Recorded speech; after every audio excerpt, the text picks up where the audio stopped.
Morning दोस्तों, आप देख रहे हैं मेरा यूट्यूब और Facebook channel doctor Umar Farooq astrology. दोस्तों अल्हम्दुलिल्लाह माजी में आपने देखा वक्तन फ़वक्तन हमने प्रेडिक्शंस की और बड़ी ज़बरदस्त रहीं। ख़ासकर सबसे बड़ी प्रेडिक्शन जो आपने देखा कि मैंने कहा था कि खान साहब का एक करीबी साथी उनके साथ धोखा और फ्रॉड कर रहा है। खान साहब ने उसका नाम ले दिया कि वो ये बंदा है जिसे मैं अपना बेटा हूँ बोला कहता था। दूसरा, उन्होंने उनके पास जो इन्फॉर्मेशन मैंने अर्ज़ किया था पहुँचेगी वो पहुँची, और उसके बाद उन्होंने अली मीन गंडापुर के बारे में कहा कि ये मैंने उन्हें वज़ीर आला बनाया हुआ है। तो आप भी अगर जीते हुए हैं जो उनके मुखालफिन हैं तो मेरी वजह से जीते हुए हैं। तो मैंने अर्ज़ किया था ये खान साहब के जायचे में सियारगान की पोजीशन जो है वो बता रही है। दोस्तों मैंने अर्ज़ किया कि 5 सितंबर को मरीख अपने हबूत के खाने में दाखिल हो जाएगा और हुकूमत मुश्किलात का शिकार हो जाएगी। आज आप देखिए कि क्या 5 के बाद कितनी बड़ी तब्दीलियाँ आईं। और मैंने एक बात और अर्ज़ की थी कि जो जलसा अब 8 तारीख को होगा वो बहुत स्ट्रॉन्ग होगा बनिस्बत माजी के।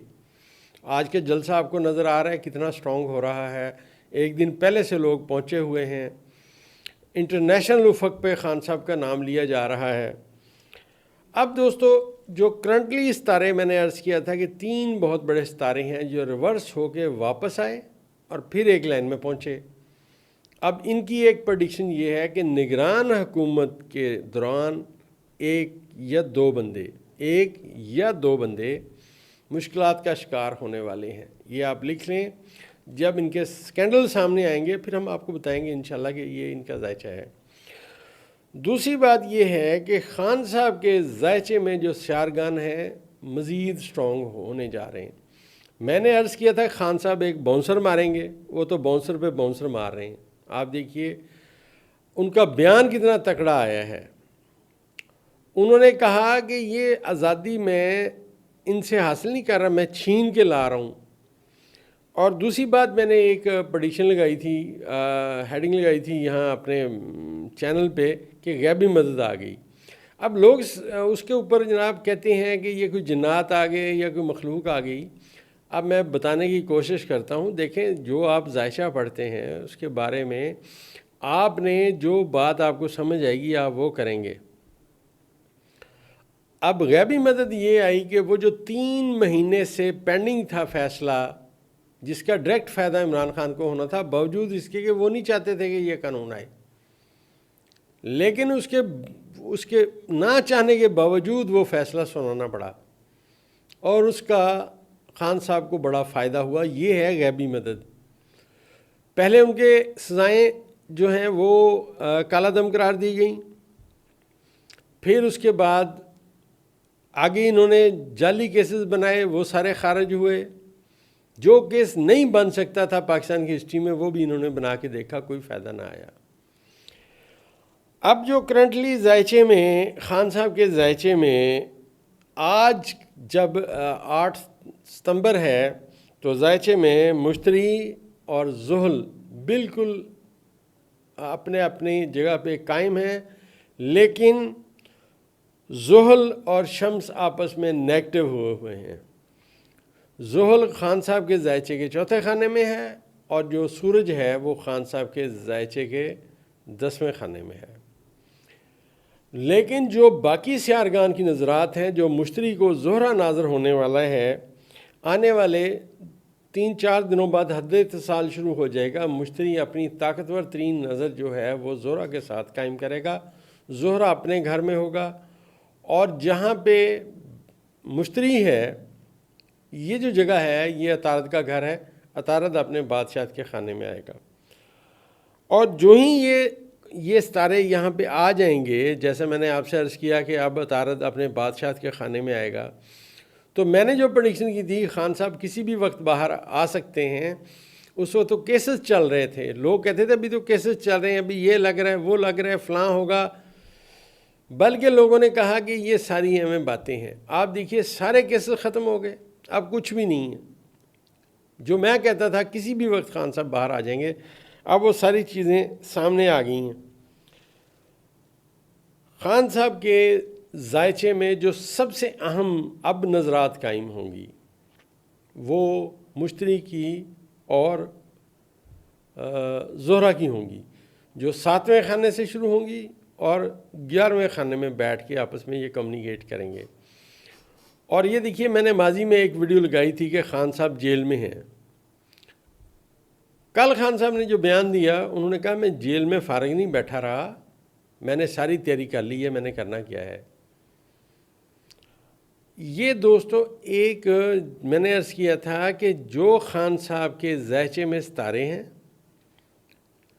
जो बाई बर्थ थे, वो ज़ायचे के 7वें खाने से होते हुए 8वें में गए, 8वें से 9वें में गए, जहाँ जाके ताकत उन्होंने पकड़ना शुरू की और पॉजिटिव कम्युनिकेशन कायम की।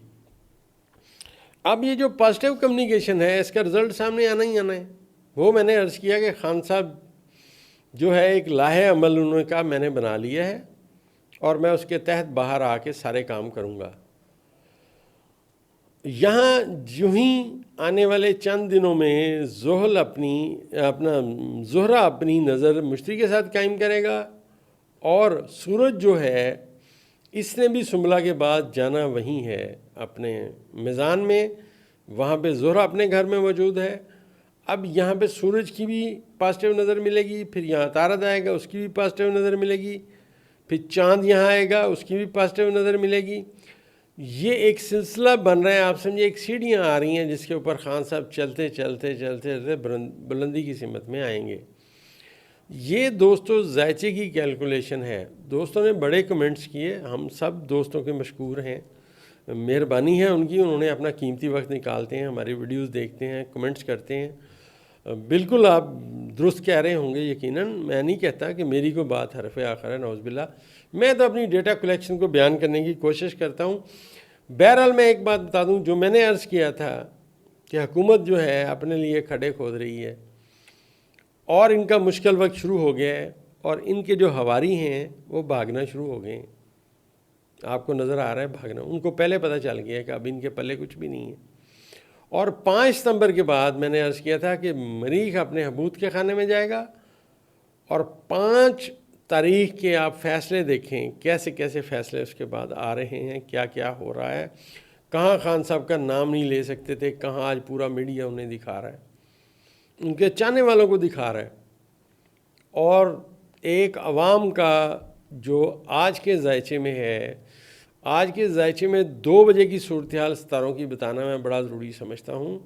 आज 8 सितंबर को जो 2 बजे सितारों की सूरत हाल है, उसमें सिर्फ चाँद जो है ये बुर्ज अकरम में होगा और ये अपना हबूत का जो इसका खाना है उसमें होगा। लेकिन यहाँ पे सूरज जो है उसकी पॉजिटिव कम्युनिकेशन चाँद के साथ हो चुकी है, क्योंकि 13 दर्जे पे 2 बजे मौजूद होगा अपना चाँद, और सूरज मैंने अर्ज़ किया कि वो ऑलरेडी 16 दर्जे पे बुर्ज सुंबला में मौजूद है। तो मैंने अर्ज़ किया था कि कायदे और कुलिये के मुताबिक अतारद और सूरज जो है हालत किरान में पढ़े जाएंगे। अब ये दोनों सितारे हालत किरान में हैं और सूरज जो है अपनी ताकत चाँद को दे रहा है। लिहाजा आपने देखा कि ये थोड़ी रुकावटें इन्होंने डाली, मगर इनकी रुकावटें कोई माना नहीं रखती और वो लोग वहाँ पहुँच रहे हैं और जलसा इंशाल्लाह आप देखेंगे एक तारीखी जलसा होगा। और ये जो सितारों की कम्युनिकेशन मैंने अर्ज़ किया कि ज़ायचे में बहुत बड़े सितारों की कम्युनिकेशन भी आपस में है, ये बाकी सितारों की भी कम्युनिकेशन आपस में है। लिहाजा अब आने वाले वक्त में जो बातें होंगी ये लोग सोच भी नहीं सकते थे ये बातें होंगी। अब जो होंगी, अब जो कहते थे ना कि जनाब हम अपनी मर्ज़ी करेंगे, अब किसी की मर्ज़ी नहीं चलेगी। अदलिया मैंने अर्ज़ किया था एक नया जन्म लेगी, अदलिया के फ़ैसले नए सामने आना शुरू हो गए हैं, स्ट्रॉन्ग अदलिया सामने आई। इसी तरह कुछ और लोग भी अब ज़ायचे में सामने आएंगे और जैसे जैसे वो लोग सामने आएंगे उनको ज़िम्मेदारियाँ मिलेंगी और आने वाले वक्त में ये सब चीज़ें पाकिस्तान के लिए आहिस्ता आहिस्ता बेहतर होंगी।